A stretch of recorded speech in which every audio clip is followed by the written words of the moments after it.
So we'll keep track of time just to see how quick I can get it done. Okay, that key actually looks funny right there. I don't know if you're noticing that one. Something's up with that key right there.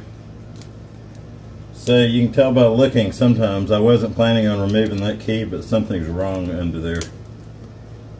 That key may need to be replaced. That may be one of the problems I'm having. Something may be wrong there. Alright.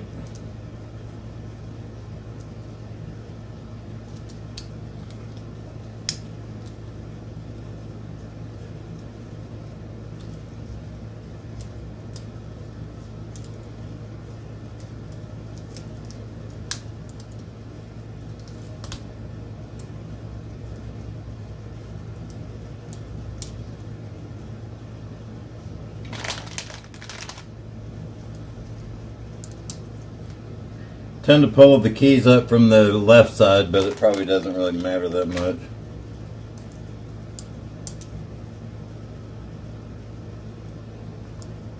There's always a key I forget. Okay, I always forget that key right there. And by the way, these keys down here, you don't have to take the, on the bigger keys, you don't have to take the scissor clip off like you do here. And you need to hold your finger above that scissor clip, because if you don't, it'll pop itself off. And I would show you that, however, they're very easy to lose because they'll pop away and you can't find them. Suck them up in the vacuum cleaner. And I'll try to set them down the exact way they go back in. That way I can get everything back together real quick. I try to do this as if I were like at Elton John's show and his OP1 broke, and I'm like, he's like, I gotta get that thing fixed as quick as possible to get back to business. So I try to look at it that way. I've never had a call like that. I've never had to go do this under pressure. The need for that probably would exist like one time in a lifetime, because the OP1s do not really break that much. Always got to look under there and see. There's a key I always miss, because what I do when I do it is I look at a new keyboard, because that tells me which keys need to be removed. Since, as you see, they're already removed so that you can install that thing. Nikki, come here. Come here, birthday boy. Alright, I think that's it. Sometimes I miss one.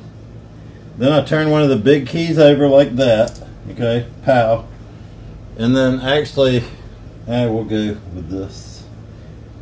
I've been using a bigger screwdriver lately, but maybe we won't need it. So just unscrew all the screws and we'll leave them. Nick, come here. Sit down, will you, for a minute? Actually, I don't like that. The reason I moved to a little bit of a bigger screwdriver is to make sure that I don't strip those out. And when I say bigger, I'm talking about like the end is probably the same, but this part's bigger. And you always want to be careful, because you're working around that. Nick, come here. You're working around the this plastic display, and boy, you don't want to accidentally be working right here and then scratch that display, man. That thing needs to stay crystal clear the way it is right now. And I'm not paying attention at this very second, and so, but that's the thing. Don't take your attention away from this project while you're doing it, because of course you paid $1,300 for this device. Hopefully you bought it from me. If you bought this from me, you definitely did not pay $1,300 for it. Now, if you bought it from me earlier this year, maybe you paid more. Okay, right there.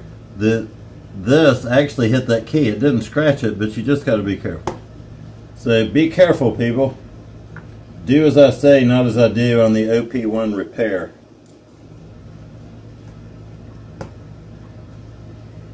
Alright, we're probably close. There's one more that I skipped over because I was talking right there. I'll say you got to take the knobs off. So, now let's get these. Oh, and by the way, if you want to make sure nobody knows that you've been in here, there's always a black screw, and it's always right there. I don't know why. So just remember, the black screw goes about, 6 inches from the right, or whatever, 4 inches. Black screw always goes on that key right there. If you're a musician, you know what key that is. What's funny is I know everything about this device, but I am not a musician. Although, if I keep up my little fun birthday video, you'll be seeing me on the DJ board here a little bit later, and you might think I am a musician. Alright, knobs come off. Keep track of where they go. If you lose track of any of this stuff, it's all easy to find on the internet. Volume knob, same deal, pow. Okay, let's see if I got lucky. Did I get everything on the first try?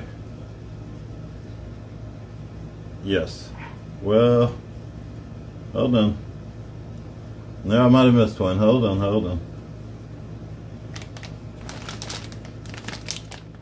Got that one. Have I missed a screw?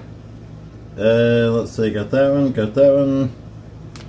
Maybe it's just kind of stuck in there.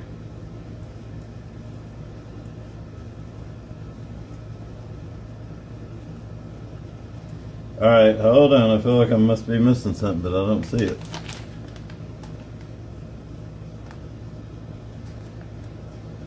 That one.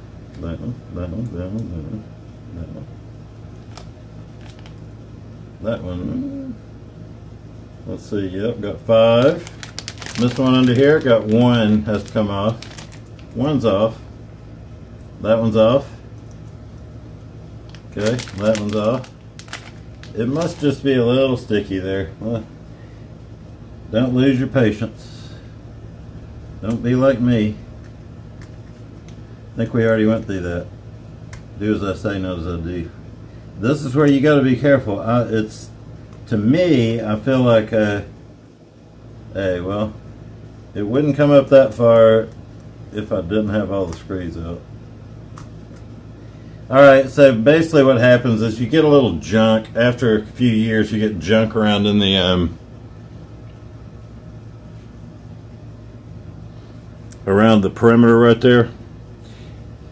So, okay, I actually did get everything removed on the first go round. You got to be careful when you do that too, because the OLED display is not glued in or anything.